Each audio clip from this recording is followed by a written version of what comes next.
Grifferty, and earlier this year, I started an initiative called Boot the Bottle, advocating for people of the developed world, like you and me, to not be dependent on bottled water as our drinking source, but rather using a reusable bottle and a water dispenser.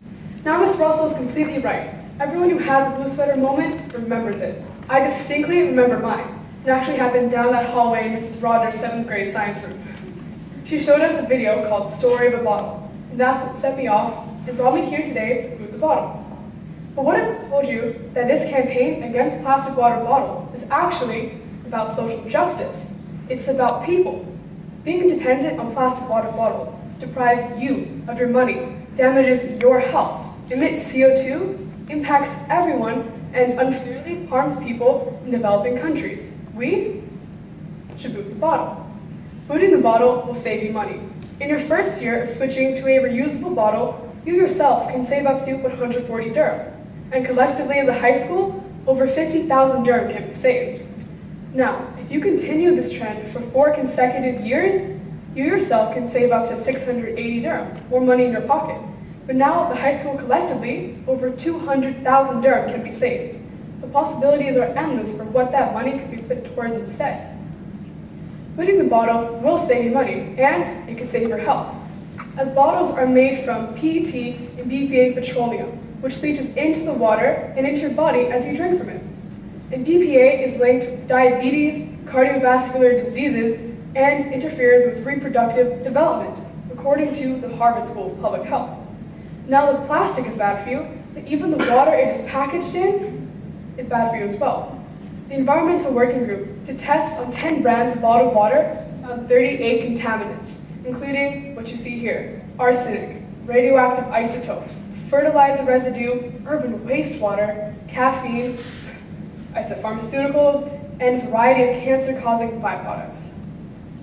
Not to mention, plastic bottles are dirty. The longer you reuse them, the more bacteria grows in a bottle. And the longer it is reused, the more BPA leaches into the water, and the more serious your health can be affected. So these so-thought clean water is quite dirty, actually. And this is troublesome because consumption rates of plastic bottles have skyrocketed in recent years due to some misleading ad campaigns.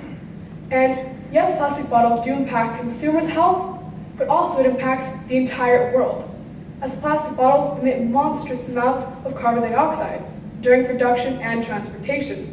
During production, it takes an immense amount of heat and energy to produce the bottle. In transportation, bottles have to cross seas and continents to get to the market. Now, this is troublesome because NASA has concluded the reason the Earth is warming is because we are pumping increasing amounts of carbon dioxide into the atmosphere. And this impacts everyone because carbon emissions are a significant climate change contributor that influences the frequency and magnitude of extreme weather events. Now, this is backed up by the American Meteorological Society, and this extreme weather has detrimental impacts on society, on people like you and me here today. First things first, high-intensity hurricanes increase in frequency and magnitude. This can devastate entire nations, take lives, and destroy homes. Just 2 years ago, this was experienced by the U.S. East Coast as it was battered by Hurricane Sandy. This is just one of many. It devastated the coastline, took lives, and destroyed homes. And this has detrimental impacts on society. Not only does extreme weather include storms, but also severe flooding events. And as you can see here, flooding can engulf entire coastlines, making highly populated coastlines really vulnerable. And this vulnerability was shown in my example I just said, Hurricane Sandy. The storm surged so great, it made its way into New York's famous subway system, as you can see there, shutting it down for days. Yes, extreme weather does include this end of the spectrum with storms and severe flooding, but also the other end of it with heat. And it's more than just your regular heat wave.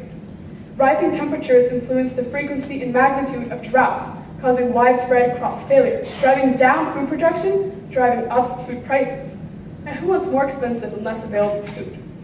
Yes, this affects us here in the developed world, but also stresses the poor even more desperately. Not only does this affect our food production, but also our water sources, affecting from small villages to entire nations. Now, this dry condition makes a lot of places, as shown in this image, vulnerable to these drier conditions. droughts have been seen in 6 out of 7 continents in recent years, and from this image you can probably tell most likely in your own home country. Rising temperatures also increase the likelihood of wildfires. Yes, this threatening image has been seen by some just this year, running away from their old neighborhoods being burnt to the ground. So extreme weather, like I just mentioned, might just affect you or affect your family or take a loved one's life, and is predicted to increase. This image here shows what climate tolerance predict climate to look like in our lifetime, no matter your age. If we don't curb our carbon emissions, and by that, if we don't curb down our plastic bottle consumption, this is what we're going to experience. And right now, in the early 2000s, as you can see in this very top image, yes, we're experiencing severe weather. If you don't like it now, just get ready for more. This image here shows the weather in the 2060s. Now, depending on your age, that could be when you're alive, or your grandchildren, or your kids. And I definitely don't want to be alive and deal with these difficulties. And this might just affect you, your family, or take a loved one's life. And this climate change is mainly fueled by certain countries. This image here is a distortion of country size according to carbon emissions. Now, you've got your regulars. You've got the US, China, and India. But then if you look closely, you can see us, little old UAE. This small country, in fact, has the largest carbon footprint in the entire world. That's astounding, making our responsibility to reduce that as residents of this country. Plastic bottle consequences does impact the entire world, but much of its harm is targeted at those countries you can barely see on this map, the ones who are not the main contributors of carbon emissions or plastic bottles, yet feel its consequence, the developing countries. It is not fair that most of 80% of plastic bottles are sent to landfills overseas in developing countries. It is not fair that poverty-stricken families living in or around these landfills are forced to breathe in the toxic decomposition of our plastic, which is dioxin. This image here just shows one example of many, called Smoky Mountain in Phnom Penh, Cambodia. It is a 100-acre landfill of burning waste.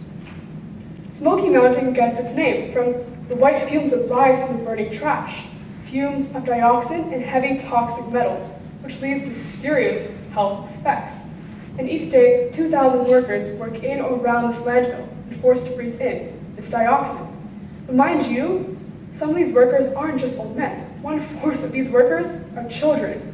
And each day, the dioxin they're breathing in is linked with cancer, impairment of the immune system, irregularities of the nervous system, and reproductive function.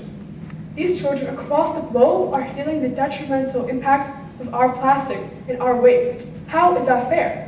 It's like someone throwing their waste into your backyard, piling up the plastic bottles.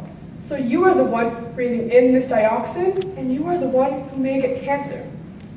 And this same thing happens to so many around the world. Smoky Mountains exist in numerous countries. How is it fair that those who are not the main contributors of carbon emissions or plastic feel its consequence? So the least we can do is to reduce by booting the bottle. This is something we can do every single day. Booting the bottle will do good for everyone. For us, it will reduce our monetary loss, reduce our health damage. And for others, it will reduce our carbon footprint and reduce our negative impact to innocent people across the world. Remember, each time you don't buy a plastic water bottle, you are supporting the world's future. Thank you.